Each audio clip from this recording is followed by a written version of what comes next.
Yeah, but I mean, the point is that you're right about the Bureau. That's what the bureaus do. Although how you justify maintaining communication with a country that expels their ambassador is a little hard to. They'll bring in somebody else. The reaction was nil. Sure, we expelled their ambassador. Big deal. You know, I mean, a country with no justification whatsoever, because AVO expelled our ambassador. In solidarity with our brother Bolivians, we are going to expel your ambassador too. What? I mean, you know, are you joking? You know, you've got to be kidding. And so forth. But anyway, no, and besides, foreign service officers have their backbone removed every 6 months. Nancy, can I make a comment?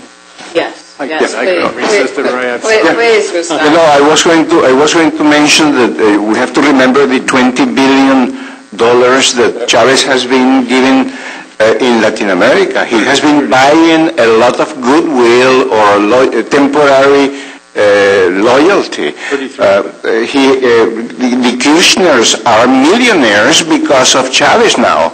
And the same is true of Daniel Ortega and Evo Morales. Without going too far, look at what the Secretary General of the OAS has been doing. He has done nothing about Chavez because he wants to be president of Chile and he wants the financing of Chavez for his campaign. So the Latin American political system is rotten to the core. He wants. Chavez called him an idiot. Yeah, no. Well, that's because he once mildly criticized Chavez, and Chavez called him a pendejo, and from that, which is worse than an idiot. From that time on, he hasn't opened his mouth. You are right. It's lucky he didn't add an adjective to it. I'm not going to translate it. You want to translate it? Go ahead. Okay. Okay. 1 second, Mario. Why don't you finish what you were going to? Your last. Build on your last comment. No, I just want to. I always try to throw some good news and bad news. Wonderful. If they're having conversations with people at the State Department, often the one not as good of a lead as they were before the conversations. The conversations that you have with diplomats in Latin American countries privately have become very encouraging in recent months. I think that's true. And you know, to the extent that Chavez can buy a lot of influence, I think he's getting diminishing returns because the ambivalence or support that other Latin American governments are showing him is increasingly more superficial and real. And you see, I mean, all of these insults are catching up with him, right? And I'll give one example that has been told to me by two different countries, is that there was, you guys remember the most famous comment in the history of Agro-American relations, Yes. Now, Chavez, as soon as that happened, Chavez came back and got in this whole blustery way. Vamos a congelar la relación con España. He didn't have an apology, right? Yeah. I don't think that the king ever apologized. Now, there was in I think, Peru or Colombia, there was a meeting of the Agro-American Summit, and Chavez went up to Zapatero and said, hola, and gave him a big bear hug, and said, por favor, salúdame a mi amigo el rey. It's very embarrassing. Of course, he has no shame, so he doesn't want to be embarrassed. But that's a very telling thing. Now he has to go around mending fences and insulting everybody. He stopped off last trip. He stopped saying it. I want to give this gentleman a chance because he hasn't spoken before. Yes. So you right there, yes. Yes. Go ahead, Ben. I'm Ben Lerner of the Center for Security Policy.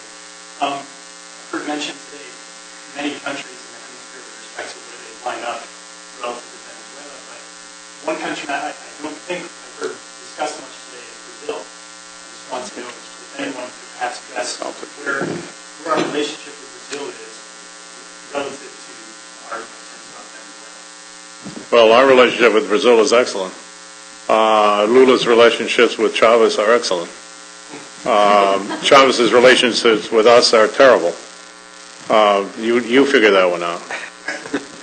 But one thing I do disagree with Frank's opening statement about is that Michelle Bachelet is on the Chavez side. I mean, I don't think that's true. She's not. I have to go. I'm sorry. Oh, okay. Norman, can you take one last question from Luis? No. Okay. All right.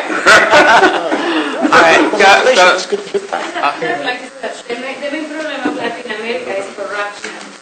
And that's the main problem of most of the countries. If I want to leave Argentina, the first thing I will start to do is start to attack corruption.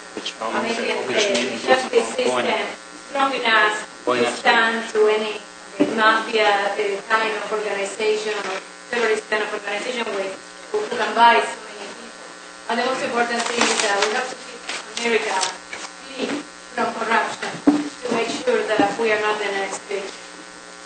And I'm not saying that anybody is corrupt. I'm just saying that corruption has been destroying so many countries and so many societies.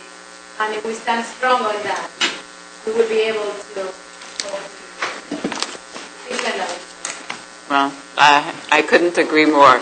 And, I think probably most of us understand here that there has been, a big problem with corruption in Latin America. And I think, in addition to people wanting to come to the United States, one of the reasons they want to come here is to get away from the corruption in their own countries. But, we need to move on because we only have 15 minutes left. And our next speaker and our sponsor, Dr. Curtin Windsor, is going to wrap up for us. And he is a former U.S. ambassador to Costa Rica, where he served President Reagan during the Contra War from 1983 to 1985. He presently serves as an advisor to the Mangus Hemispheric Security Project at the Center for Security Policy and is a trustee for the Atlas Foundation for Economic Development, the Hudson Institute, and the William H. Donner Foundation. Kurt. Thank you, Nancy. And I've been taking notes on what I wanted to cover as I sort of have been deserted by Norman.